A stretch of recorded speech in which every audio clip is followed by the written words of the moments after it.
Andre, Kevin talked about your whole body of work being the reason we won the job. I mean, just talk about that going back to even last year when you were here for that week on the practice squad. Yeah, I mean, I've been working on my craft for a while now, so no, haven't changed anything up, and steadily working at it, and it's been paying off. What was it like that moment you found out you made the 53? Yeah, it was exciting, of course, but I'm kind of already focused on week one, and preparing and staying on my course and my process, like I talked about. Was Stays it the same. nervous time when you were waiting for that call, or how would you describe that? Yeah, of course. I think it's a little nerve wracking, but it's also exciting at the same time. You don't know what the future has, and you put all your work in, and then whatever happens, it happens. So. For you, how big was that last drive on Saturday? Just to at least get to go through it in a real game, or a game setting, instead of just kind of fire drill out here in practice. Yeah, it's exciting. I mean, obviously, I've had game winners before in my past, not in the NFL level, but they're always exciting. You feel the same kind of like adrenaline, but then you're also super locked in, and like game winners are a special kind of beast. I mean, you're so locked in, you kind of space out, and you just go out there and you just do your thing, and it was exciting to get it done. I mean, couldn't have done it without Rex and Corey and the offense getting me in field goal range, and made my job a lot easier. Did you know that you were going to have that chance on that last drive? Yeah, I was aware that I was going to be coming in at the second half to do the kicking duties, so I was preparing, got my kicks in at halftime, got my kicks in pregame, and I was ready to go.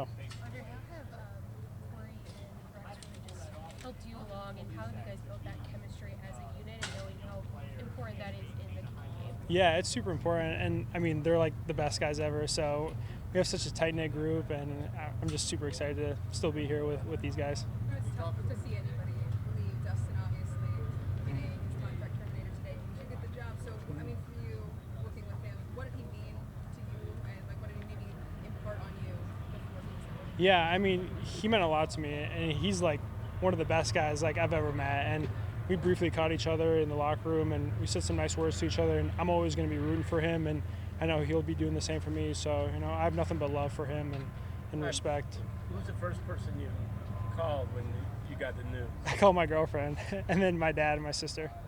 Did you think that last kick, just seeing that Dustin missed one earlier in the game on an extra point, did you have any extra pressure thinking that last kick could be the difference? No, I don't really think about it. I just treat every rep as its own, and going out there, I have one opportunity the whole game, so I just want to capitalize and make the most of those opportunities. Andre, when you that last drive in the Rams game, were you told, get ready, if we're kicking, it's going to be you? Yeah, I was aware before the game that I would have the second half.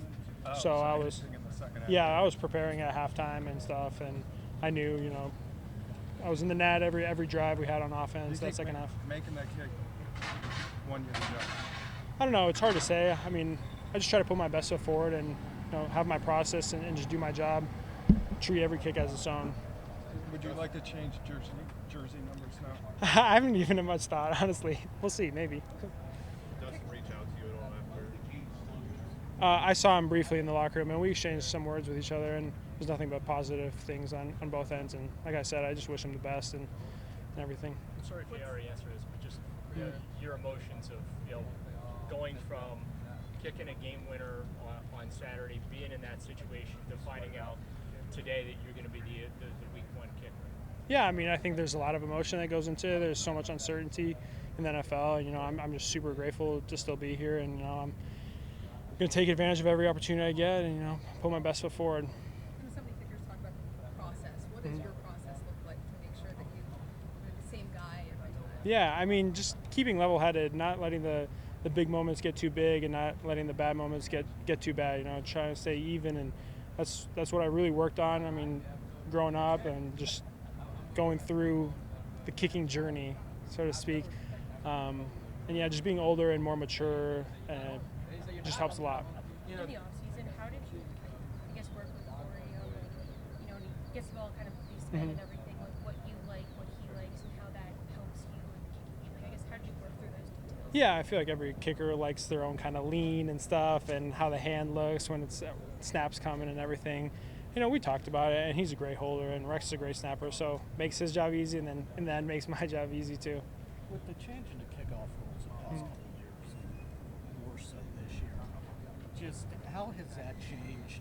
Because it used to be just put the ball out of the end zone, start at the 30, now with landing zones and bounce kicks and everything. Yeah. How much has it changed? Yeah, it's changed a lot, obviously. But I think it's going to be interesting to see what teams do. I think it's obviously a much more finesse kind of kick now. So we'll see what happens. How's Bubba's instructions just been throughout camp on just going through all those? Kickoffs, you mean, or field goals? I don't know if I'm allowed to necessarily No, spill.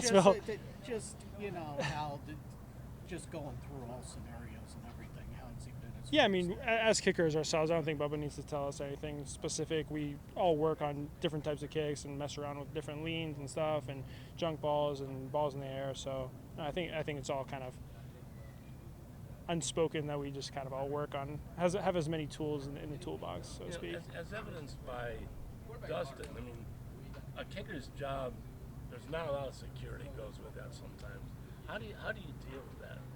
I just take it one day at a time. I just try to do my best and not think too much into the future or worry too much about things that are out of my control.